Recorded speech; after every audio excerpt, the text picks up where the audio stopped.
यांना काय करायचंय? डॉक्टर बाबासाहेब आंबेडकरांनी लिहिलेल्या घटनेमध्ये बदल करायचंय. 2/3 बहुमत 400 पार निवडणुकीत नाही झालं तर फोडाफोडी करून कर. आणि एकदा का संख्या झाली का मग घटना बदल, घटनेत पाहिजे तसे बदल करून टाक. समोर आहे कोण विचारायला? कारण सगळेच फोडलेले आहेत, सगळेच त्यांनी पक्षात घेतलेले आहेत. आजपासून कामाला लागला पाहिजे पुढचा खासदार हा पुन्हा एकदा आपल्या भगव्याचा कट्टर शिवसेना एकच. गद्दार सेना म्हणजे शिवसेना नाही. कोणी उपरा आला आणि कोणाचंही नाव कोणाला दिलं आम्ही मानायला तयार नाही, उपऱ्याला मानायला तयार नाही. शिवसेना फक्त एकच, भगवा फक्त एकच. आणि त्या भगव्याचा शिवसेनेचाच खासदार 2 वर्षांनी 3 वर्षांनी, कारण हिंमत तर होणार नाही राजीनामा देण्याची.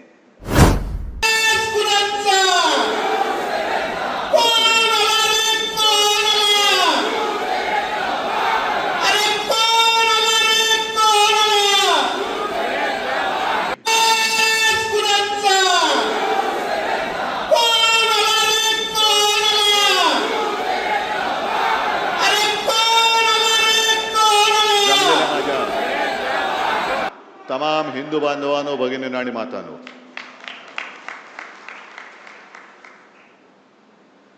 पावसाळ्याची नुकतीच सुरुवात होते. पावसाळा लांबला होता आणि आपण सगळे ग्रामीण भागातले आहात. अनेक जण इकडे शेतकरी असतील, आहेत का रे? तुम्हाला सगळ्यांना धन्यवाद देतो, कारण तुम्ही तुमची शेतातली कामं सोडून इथे आलात आणि पावसाळ्याची आपण वाटच बघत असतो. कारण एकदा का पाऊस पडला की नवीन कोंब फुटतात. तसा हा माझा पावसाळा आहे. सगळ्या कार्यकर्त्यांचा प्रेम हा माझा पावसाळा आहे. अनेक जण सडलेली पानं गेली तरी परत पाऊस पडतो आणि नवीन कोंब उगवतात. आणि ते नवीन कोंब उगवणारे तुम्ही कट्टर निष्ठावान शिवसेना प्रमुखांचे जीवाला जीव देणारे शिवसैनिक आहात. तसं पाहिलं तर आता शांत आहे. जरा कॅमेरामन जरा खाली बसला तर बरं. कॅमेरे सेट करा आणि प्लीज खाली बसा.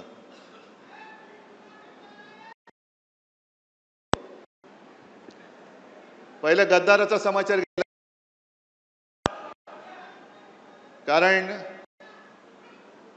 कारण हे गद्दार काही वेळेला माझी चूक होते आणि म्हणून पहिला प्रथम माझं कर्तव्य आहे की माझ्या सांगण्यावरून जे तुम्हाला मी एक बुजगावणं दिलं होतं त्याला अक्षरशः रक्ताचं पाणी करून समोरून पावसाचा धबधबा पडत होता तरी देखील कशाची तमा न बाळगता तुम्ही निवडून दिलात. त्याच्याबद्दल मी तुमच्या सगळ्यांची तर माफी मागतोच, पण तमाम या यवतमाळ आणि वाशिम लोकसभा मतदारसंघातील मतदारांची माफी मागतो की तुम्ही केवळ आणि केवळ शिवसेना प्रमुखांचा चेहरा आणि माझा शब्द या भरोश्यावरती या गद्दाराला निवडून दिला होतात. पण आपण त्याला मतदान करताना बोटाला काळी शाई लावलीच, पण त्यांनी गद्दारी करून आपल्या विश्वासाला काळं फासलेलं आहे. आणि याचा जाब विचारण्याचा अधिकार तुम्हाला आहे. जाब विचारला पाहिजे. शेवटी गद्दारांच्या कळपात गेला. आता गद्दारांचा कळप म्हणजे काय की 3-4 वर्षापूर्वी गद्दार शिरोमणी जो बसला तिकडे मिंदे, त्यांनी 40 आमदार फोडले. आणि या विदर्भामध्ये जेव्हा बैल पोळा होता तेव्हा त्या बैलांवरती लिहिलं होतं 50 खोके एकदम ओके. आता मला सांगा, तेव्हा आमदाराचा भाव 50 असेल, 50 खोके, तर खासदाराचा किती असेल? म्हणजे हा एक धंदा झालाय. निवडून यायचं. असा शेतकरी, आता तू बोललास ना रे दादा, पीक विमा मिळालेला नाहीये, हमी भाव मिळत नाहीये, पण निवडून यायचं, आपला हमी भाव वाढवायचा आणि विकून टाकायचं सगळं काही. मी मुद्दामून एक क्लिप इकडे ऐकवणार आहे तुम्हाला की शेवटी फसगत कशी होते. 1 मिनिट थांबा. हे गद्दार खासदार त्यावेळेला काय बोलले होते, कुठे गेले? थांबा. जेव्हा हिंदू हृदय सम्राट वंदनीय बाळासाहेब ठाकरेंचं एक वाक्य मला आजही आठवते की मी वयाच्या 15व्या वर्षी शिवसैनिक झालो आणि त्यावेळेस त्यांनी मला ते कानावर आहे की जेव्हा कोणी संकटात असेल तेव्हा जात पात धर्म न पाहता त्याच्यासाठी आपण धावून गेलं पाहिजे. आज शिवसेना संकटात होती. माझी आई 83 वर्षाची होती. तिनं सुद्धा सांगितलं की शिवसेनेसाठी आपल्याला जायचं. थोडेसे गदगद झालेले आहात आईची आठवण काढून. तर हो, आता आईची आठवण आलेली आहे. मला सांगितलं होतं शिवसेनेला सहकार्य करत म्हणून आज मोठ्या प्रमाणावर त्या ठिकाणी आईचं स्वप्न तुम्ही पूर्ण करताय आणि म्हणून तुम्ही ठाकरेंबरोबर उभे राहिले. हो, बिलकुल ठाकरे सर्व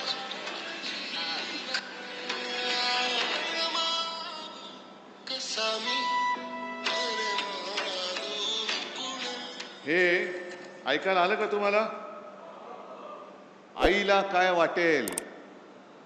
आईची शपथ घेऊन जर हे गद्दारी करणार असेल तर खरोखर आईला काय वाटत असेल?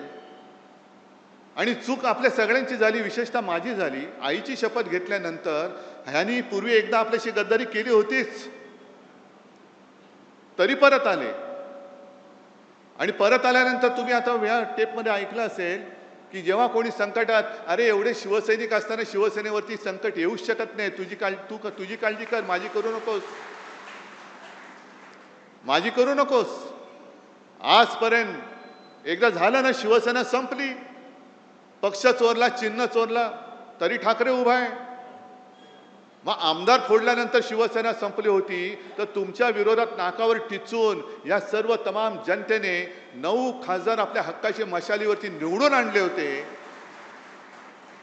ती फोडण्याची वेळ का आली? त्यावेळेला आपल्याला चिडवलं जात होतं, तुमचे 18 खासदार मोदींच्या चेहऱ्यावर निवडून आले, मोदींच्या चेहऱ्यावर निवडून आले. अरे मोदींच्या समोर देशात लाट असताना माझ्या या शिवरायाच्या महाराष्ट्राने मोदींच्या भाजपला आडवा करून त्यांच्या छाताडावरती हक्काचे शिवसेनेचे आणि महाविकास आघाडीचे 31 खासदार बसवले होते. कुठे गेली ती मोदींची लाट? आणि विकास निधी जे काय बोंबलतायत, एकूण 2 वर्षामध्ये लोकसभेमध्ये हे किती वेळा हजर होते? काय आंदोलन म्हणून काय केली त्यांनी? जे आंदोलन आपण केली, शेतकऱ्याला कर्जमुक्त, मी काय उपकार नाही केले, पण एक अनपेक्षितपणाने मुख्यमंत्री पदाची जबाबदारी मला स्वीकारावी लागली. कोणीही मागितली नव्हती, पण मी माझं कर्तव्य मानलं की आपला हा अन्नदाता आहे. सगळेजण म्हणतात मी शेतकऱ्याचा मुलगा आहे, मी शेतकऱ्याचा मुलगा आहे. अरे मग मुलगा असेल तर शेतकऱ्याच्या मुलाच्या निष्ठेला जाग न, तू का शेतकऱ्याची गद्दारी करतोयस? पण कोणी न मागता मी माझं कर्तव्य म्हणून जे काय करता येणं शक्य होतं, 2 लाखापर्यंतची पीक कर्जाची जी काय रक्कम होती ती त्यातनं मी मुक्त केलं होतं. शेतकऱ्याला मिळाली होती की नव्हती एवढं मला सांगा. काय त्रास झाला होता? नाव काय, अमुक काय, तमुक काय, हे काय, जन्म कधी झाला, जन्म झाला की नाही झाला? अरे समोर उभा आहे तरी विचारतो जन्म झाला की नाही झाला? यांची फसवणूक करण्याची जी काय वृत्ती आहे ही सगळी गद्दार वृत्ती आहे. म्हणजे आता मी मध्यंतरी वाचलं, तुम्ही पण वाचलं असाल, आता आपल्याकडे ते SIR सुरू होत आहे. रेशन कार्ड, आधार कार्ड, पॅन कार्ड, आता पासपोर्ट, हे तुमचं भारतीय नागरिकत्वाचा दाखला धरला जाणार नाही. मग काय करणार? भाजपचं सदस्यत्व एवढंच तुम्ही धरणार? आम्ही नाही आहोत भाजपचं सदस्य, कारण हा भारतीय जनता पक्ष नाहीच आहे. असाच जर का वागला तर हा पाकिस्तान जनता पक्ष होतोय की काय, अशी आम्हाला तर चिंता वाटायला लागलेली आहे. कारण यांनी गद्दारी जी केलेली आहे, गद्दारी तुमच्या आमच्याशी केलीच. गद्दारी स्वतःच्या आईबरोबर केले, गद्दारी शिवसेनेबरोबर केले, गद्दारी तुमच्याबरोबर केले. आणि एवढंच नव्हे तर जो उल्लेख आता संजय राऊत यांनी केला, राम मंदिराच्या दानपेटीतले पैसे चोरले जात आहेत, चांदीच्या विटा चोरल्या गेल्या आहेत. शिवसेनेने देणगी दिली होती, तिचं काय झालं माहिती नाही. चांदीच्या विटा दिल्या होत्या, त्याचं काय झालं माहिती नाही. शिलापूजन, स्वतः शिवसेना प्रमुख गावोगावी फिरले होते, यवतमाळमध्ये सुद्धा आले होते. तिकडे सगळीकडे पूर्ण महाराष्ट्र शिवसेना प्रमुखांनी पिंजून काढला होता. राम मंदिर वही बनाएंगे, काय एक वातावरण झालं होतं. आणि तमाम हिंदूंना यांनी सगळ्यांनी साथ घातली होती. हिंदूंच्या भावनेशी गद्दारी करणारे हे भारतीय जनता पक्ष आहे. आज हा हिंदुत्वाचा अपमान आहे. ही गद्दारी शिवसेनेशी नाही, गद्दारी हिंदुत्वाशी केलेली आहे, गद्दारी या देशातल्या हिंदूंशी केलेली आहे. जाब फक्त या गद्दाराला विचारून नाही चालणार, जाब भारतीय जनता पक्षाला विचारावं लागेल. आपल्याकडे काय होते की जेवढ्याच तेवढं करून आपण विसरून जातो. ज्याप्रमाणे विधानसभेत आपलं सरकार यांनी पाडलं, गद्दारी करून पाडलं. 2.5 वर्ष तुम्ही राग तुमचा धुमसट ठेवला होता आणि तो राग त्यांना लोकसभेमध्ये दाखवून दिला. यांना काय वाटतंय की आता काही नसताना काही केलं तरी चालतंय. लोकांची स्मरणशक्ती किती आहे? किती आंदोलन करतील? 1 आठवडा करतील, 1 महिना करतील, 2 महिने, 3 महिने, 6 महिने, 3 वर्षांनी जेव्हा निवडणूक येईल तेव्हा आम्ही बघू. नाही, हा राग विश्वासघाताचा जो राग आहे तो धुमसता ठेवला पाहिजे. तुम्हाला जी मतं दिलेली आहेत ती जनता ही जिवंत माणसं आहेत. त्यांच्या न्याय हक्कासाठी म्हणून तुम्हाला मतदार तिकडे त्यांनी खासदार बनवून पाठवलं होतं. आणि विकास निधी कोणाला लागतोय? विकास निधी फक्त काय भाजपच्या बापाच्या मालकीचा आहे का? भाजपच्या विरुद्ध जे खासदार निवडून आले तिकडे भाजपचे मतदार नाही आहेत आणि भाजपच्या विरोधात ज्यांनी मतदान केली ती जनता माझ्या समोर आहे. पूर्ण राज्यभर देशभर पसरलेली आहे. ही जनता तर काय पाकिस्तानमधून आलेली नाही ना. आणि मग विकास निधीसाठी जर का काम अडलं असतं तर जो उल्लेख आपल्या आमदार साहेबांनी केला, देरकर साहेबांनी केला, तुकडोजी महाराज, गाडगे महाराज, यांना का विकास निधी लागला नाही? गाडगे महाराजांनी सुद्धा इकडे या विदर्भात खूप काम केलं. दशसूत्र त्यांची प्रसिद्ध आहे. जो भुकेला असेल त्याला अन्न देणं, जो तहानलेला असेल त्याला पाणी देणं, ज्याच्याकडे घर नाही त्याला घर देणं, ज्याच्याकडे वस्त्र नाही त्याला वस्त्र देणं आहे. आणि त्यांनी उभं केलं, एक समाजकार्य उभं केलं, स्वच्छता मोहीम राबवली. कुठे विकास निधी वाचून त्यांचं काम अडलं होतं? कोणतेही सत्तापद त्यांनी भोगलं नव्हतं. ना कधी आमदार झाले होते, ना कधी खासदार झाले होते. पण लोकांना शिक्षण दिलं म्हणून इतक्या वर्षानंतर सुद्धा लोक मुख्यमंत्री किंवा या गद्दाराला मानण्याच्या ऐवजी गाडगे महाराजांना नमस्कार करतात, तुकडोजी महाराजांना नमस्कार करतात. तुकडोजी महाराजांना सुद्धा राष्ट्रसंत म्हणतो. का म्हणतो आपण? आज आपण सगळे हिंदू म्हणून जय श्रीराम म्हणतोच, जय शिवराय सुद्धा बोलतो, हर हर महादेव सुद्धा म्हणतो. तसंच तुकडोजी महाराजांची जी काही भजनं होती त्या भजनातनं त्यांनी एक राष्ट्रभक्तीचं बीज रोवलं. ते या विदर्भामध्ये रोवलं आहे. त्यांच्याकडे पैसा अमाप आहे, साधन सामुग्री अमाप आहे. आमच्याकडे काय आहे? आमच्याकडे जिवंत माणसं आहेत. आणि तुकडोजी महाराज जे बोलले होते, जे शब्द, कदाचित शब्द मला आता पूर्ण शब्दाचे आठवणार नाही. पत्थर सारे बॉम्ब बनेंगे, भक्त बनेगी सेना, झाडू झडेले शस्त्र बनेंगे, नाव लगेगी किनारे. काय नाही तर आहेत ना, दगड आहेत ते बॉम्ब बनतील. सगळी माझी भक्तांची सेना आहे, ते सैन्य होईल. हातामध्ये जे काही आहे ते शस्त्र होईल. आणि त्यातनं आपल्याला स्वातंत्र्य मिळालेलं आहे. स्वातंत्र्य हे निवडणूक जिंकून मिळालेलं स्वातंत्र्य नाही आहे, तर इंग्रजांशी लढून मिळवलेलं स्वातंत्र्य आहे. मग तेव्हा लोकमान्य टिळक बोलले असते, काय करणार, विकास निधी मिळत नाही. महात्मा गांधी बोलले असते विकास निधी मिळत नाही. कशाला? आज जे तिकडे बसलेत फोडाफोडी करणारे त्यांनाच मी विचारतोय. अटलजी तर गेले, अडवाणी साहेब असताना तुम्ही अडगळीत टाकले. काँग्रेसची लढत असताना यांना कधी विकास निधी चणचण भासली नाही ती? अटलजी आणि अडवाणीजी कधी जर त्यांनी असं म्हटलं होतं आम्ही आता काँग्रेसमध्ये जातो कारण आम्हाला विकास निधीच मिळत नाही, तर मोदींचा राजकीय जन्म झाला असता का? अमित शहाचा राजकीय जन्म झाला असता का? आणि यांना फोडाफोडी का करायचे? तर तोच की तुमच्या प्रश्नापासून तुमचं दुर्लक्ष झालं पाहिजे. पीक विमा नाही मिळाला तरी चालतंय, तुम्हाला दुसरं काहीतरी दिलं का तुम्ही त्याच्या मागे लागता. शेतकऱ्याला हमी भाव नाही मिळाला तरी चालतंय, त्याला दुसरं काहीतरी दिलं का तो त्याच्या मागे लागतो. त्याचं आयुष्य हे नेहमी संकटातच राहिलं पाहिजे. तो जोपर्यंत संकटात आहे तोपर्यंत तो माझ्या दारात उभा राहणार आहे. ही परिस्थिती आता बदलायला पाहिजे. हा गद्दार जिथे सापडेल तिकडे तुम्ही त्याला जा विचारलं पाहिजेस, मी तुला निवडून आणलेस का तू माझ्याशी गद्दारी केलीस? मी माझ्या रक्ताचं पाणी केले, मी माझं रक्त आटवलेलं आहे. समोरनं पैसे अरे आत्ता तुला मिळतायत, त्यावेळेला मला सुद्धा जर पैसे मिळाले असते तर मी सुद्धा तुला पाडू शकलो असतो. पण मी भगवायला आणि शिवरायाच्या निष्ठेला जागलो म्हणून आणि म्हणून तू खासदार झालाय. तुला काडीची किंमत नव्हती. तू बोल, तू गद्दारी का केलीस? पुढचे 3 वर्ष हा कार्यक्रम तुम्हाला करावा लागेल. आहे हिंमत तुमच्यामध्ये? कारण मी मुद्दामून आलोय. जसं त्यांनी मला सांगितलं, काय झालं 2 आठवड्यापूर्वी एक खासदारांची बैठक घेतली. तेव्हा हे महाशय मला म्हणाले, साहेब घरी सोयरीक जुळवायचे पाहुणे येणार आहेत. मी व्हिडिओवरनं आलो तर चालेल का? आता घरचं कार्य शुभ कार्य म्हटल्यानंतर मी नाही बोलू शकतो. आता मला काय माहित मुलीची सोयरीक जुळवताना ह्यांची सोयरीक तिकडे जुळवतील.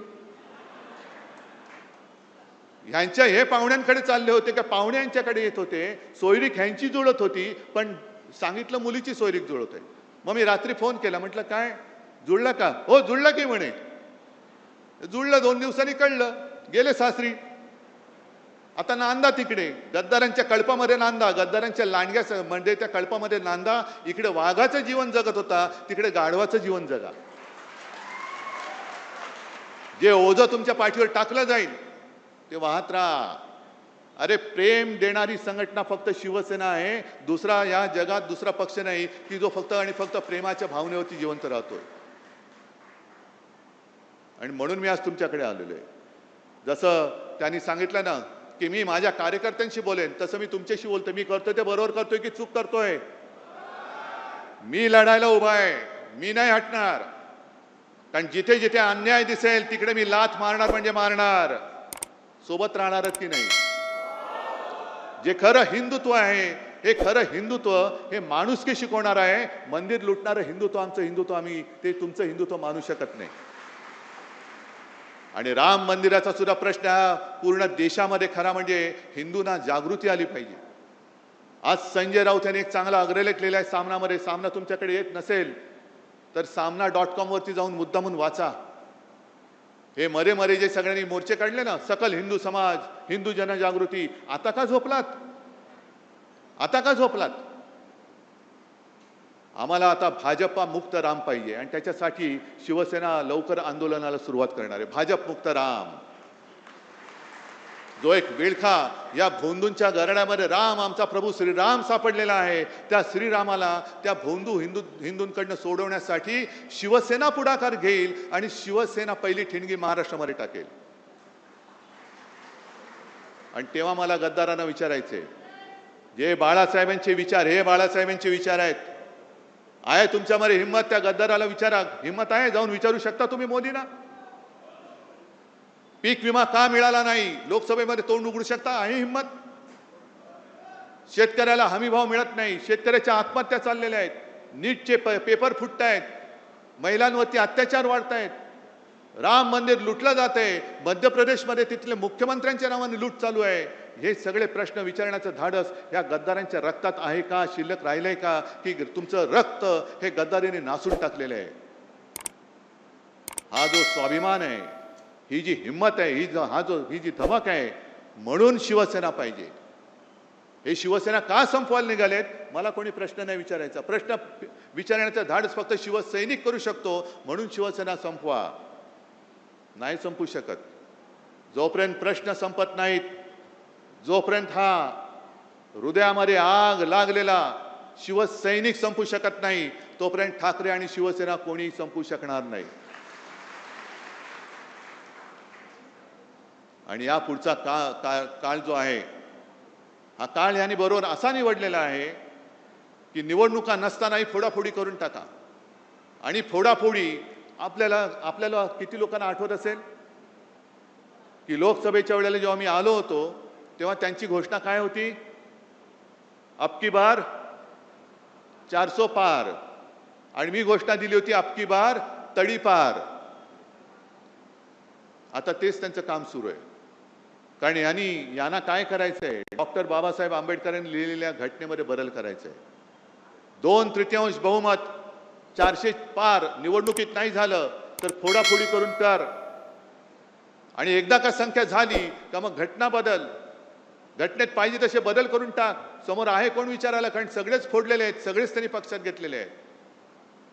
ही सगळी गुलामगिरीची राजवट आणि हुकुमशाहीची राजवट ही रोखण्यासाठी बाकी देश उठेल तेव्हा उठेल, पेटेल तेव्हा पेटेल, पण निदान साधू संतांची परंपरा लाभलेला, उगाच आपण बोलत नाही शाहू फुले आंबेडकर, छत्रपती शिवाजी महाराज, तो परंपरेला लाभलेला महाराष्ट्र हा जागा राहणार आहे की नाही आणि त्यांच्या समोर उभा राहून त्यांना प्रश्न विचारणार आहे की नाही, हा प्रश्न मी तुम्हाला विचारतोय. हे काम एवढं सोपं नाहीये. नुसतं गद्दार झाला म्हणून त्याला 4 शिव्या दिल्या नाही. त्यांनी गद्दारी का केली तर तुमचं स्वातंत्र्य हिरावून घेण्यासाठी तो त्या गद्दारांच्या कळपात सामील झालेला आहे. तुमचं स्वातंत्र्य तुम्ही कोणाला असं हिरावून देणार आहात?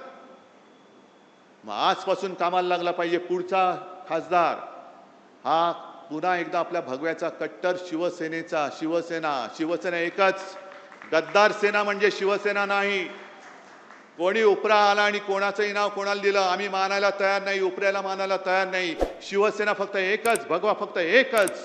आणि त्या भगव्याचा शिवसेनेचाच खासदार 2 वर्षांनी 3 वर्षांनी, कारण हिंमत तर होणार नाही राजीनामा देण्याची, जेव्हा केव्हा निवडणूक होईल तेव्हा परत आपला खासदार निवडून आणण्यासाठी आजपासून तयारीला लागा. आहे तयारी? जरा जोरात सांगताय? नाही, एवढा जोर आला पाहिजे की छप्पर उडाला पाहिजे, दिल्लीपर्यंत पोहोचला पाहिजे हा आवाज. बोला एकदा. चला, तुम्हाला सगळ्यांना मी खास धन्यवाद देतो आणि नम्रपणाने सांगतो की जोपर्यंत तुम्ही माझ्यासोबत आहात तोपर्यंत मी कोणाला घाबरत नाही. जोपर्यंत तुम्ही माझ्यासोबत आहात तोपर्यंत कोणी किती प्रयत्न केले तरी ठाकरे काय शिवसेना ही कोणी संपू शकणार नाही. आणि तो विश्वास माझ्यात आहे आणि त्या विश्वासाच्या जोरावर या अन्यायाला तोडून फोडून टाकल्याशिवाय मी राहणार नाही. एवढं एक वचन मी आपल्याला देतो आणि आपली रजा घेतो. जय हिंद, जय महाराष्ट्र.